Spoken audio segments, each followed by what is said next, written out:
Hello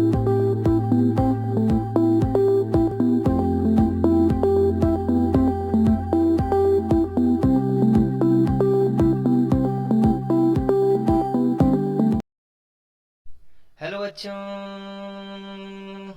मैं हूं अनूप और मैं आपके लिए आज लेकर आया हूं क्लास 11th इंग्लिश का first chapter the portrait of a lady.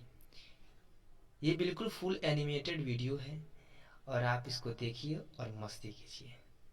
तो चलिए शुरू करते हैं आज का ये वीडियो। मेरा नाम है खुशवंत सिंह। मैं इस कहानी में अपनी दादी के बारे में बताने वाला हूँ। तो चलिए सुनते हैं मेरी ही कहानी, मेरी ही जुबानी। ये कहानी तब की है जब मैं एक छोटा सा बच्चा हुआ करता था। तब मैं गांव में अपनी दादी के साथ रहा करता था। मेरी दादी एक बूढ़ी महिला थी।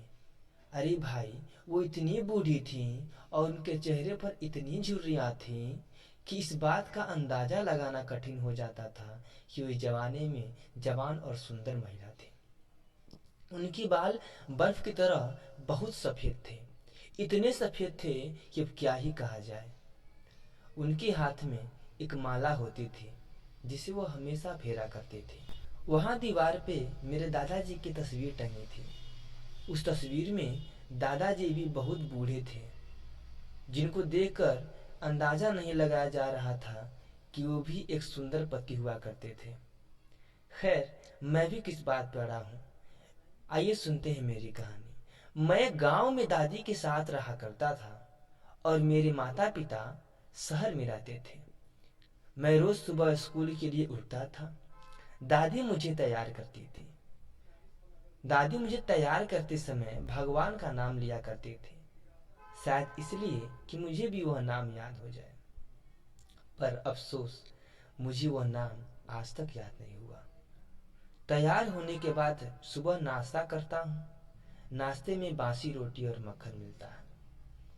मैं तैयार होने के बाद दादी के साथ स्कूल चला जाता था। रास्ते में कुछ कुत्ते मिलते थे तो दादी उनके लिए भी बासी रोटियां लेकर आती थी और उन्हें खिलाती थी। मैं स्कूल में जाकर अपनी पढ़ाई करता था तो दादी वहीं पास के मंदिर में बैठकर धार्मिक पुस्तकों का अध्ययन करती थी। और जब मैं स्कूल से छूटता था तो मैं और मेरी दादी एक साथ घर के लिए रवाना होते थे और फिर उसी रास्ते में वो कुत्ते मिल जाते थे और दादी उन्हें फिर से रोटियां खिलाती थी। यही थी हमारी गांव की जिंदगी, बिल्कुल सादगी से भरी हुई। लेकिन एक दिन शहर से मेरे माता पिता की चिट्ठी आती है और हमें वहाँ शहर बुलाया जाता है। वहाँ मेरा दाखिला एक अंग्रेजी स्कूल में हो जाता है। वहाँ मुझे बहुत सारी किताबें पढ़ने के लिए मिलती हैं जो कि अंग्रेजी में होती हैं। पर मेरी दादी को ये सब पुस्तकें अच्छी नहीं लगती। इनको लगता है कि स्कूलों में धार्मिक पुस्तकें पढ़नी चाहिए। ये सब बेकार की चीज़ें हैं। इसीलिए दादी अब मेरी पढ़ाई में कोई हेल्प नहीं कर पाती थी। इसलिए उनको ये स्कूली लाइफ पसंद नहीं थी। धीरे धीरे समय बीतता गया और मेरा दाखिला एक यूनिवर्सिटी में हो गया।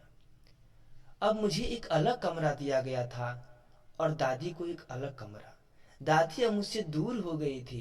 दादी अब अपने रूम से चरखा काटती रहती थी तथा दोपहर में सो जाती थी और बरामदे में चिड़ियाओं के लिए दाने डाला करती थी। काफी सारी चिड़ियाएं वहां इकट्ठा होया करती थी। ऐसा लगता था कि दादी ने अपने नए दोस्त बना लिए हैं। ऐसे दोस्त जो दादी के साथ बहुत खुश रहा करते थे। वे कभी दादी के कंधों पर बैठ जाते तो दादी के कभी हाथों पर और कभी कभी तो दादी के सिर पर बैठ जाते थे। अब मेरे जीवन में एक नया मोड़ आता है जब मुझे पढ़ने के लिए विदेश जाना पड़ता है। विदेश में पढ़ाई मेरी 5 साल की थी। दादी मुझे विदा करने के लिए स्टेशन पर आती हैं तो मुझे ऐसा लगता है कि मैं दादी से आखिरी बार मिल रहा हूँ और मैं 5 साल के बाद जब वापस आऊँगा हो सकता है दादी मेरी ना रहें। और दादी ने मेरा माथा चूमा और मुझे विदा किया। फाइनली अब मैं 5 साल बाद वापस आ रहा हूँ। ये क्या, दादी मुझे इसी अवस्था में उसी स्टेशन पर शांति के साथ मुझे लेने आती हैं। घर आने के बाद उन्होंने मेरी खातिर जश्न मनाया। अरे हाँ भाई, जश्न मनाया मेरी खातिर। आसपास की महिलाओं को बुलाती हैं और एक पुराना ढोलक भी मंगाती हैं जिसे वो रात भर बजाती हैं। अलग सुबह दादी बीमार पड़ जाती हैं। हम डॉक्टर को बुलाते हैं तो डॉक्टर हमें संतोष बताता है कि वो जल्द ही ठीक हो जाएंगी। पर कहीं ना कहीं दादी को ये बात पता थी कि उनके जाने का टाइम आ गया है। और दादी है, मेरी प्यारी दादी, भगवान को प्यारी हो जाती है। जब हम उनके शव को लेने उनके कमरे में जाते हैं तो वहाँ बरामदे में चिड़ियाएँ इकट्ठा हो जाती हैं। पर वो चिड़ियाएँ आज चहल पहल में नहीं बल्कि बिल्कुल शांत और शिथिल बैठी हैं। मेरी माँ ने उन्हें कुछ खाने के लिए रोटियां दी, लेकिन उन्होंने उस रोटी की ओर देखा तक नहीं। जैसे ही हमने दादी को उठाया और हम ले जाने लगे, वो चिड़ियाएँ भी चुपचाप उठी और आसमान की ओर उड़ गई। और आज भी वो चिड़ियाएँ दिखाई नहीं देती हैं। फाइनली गाइस, ये चैप्टर हमारा समाप्त हुआ। उम्मीद करता हूँ आपको ये वीडियो पसंद आया होगा। So please like share and subscribe.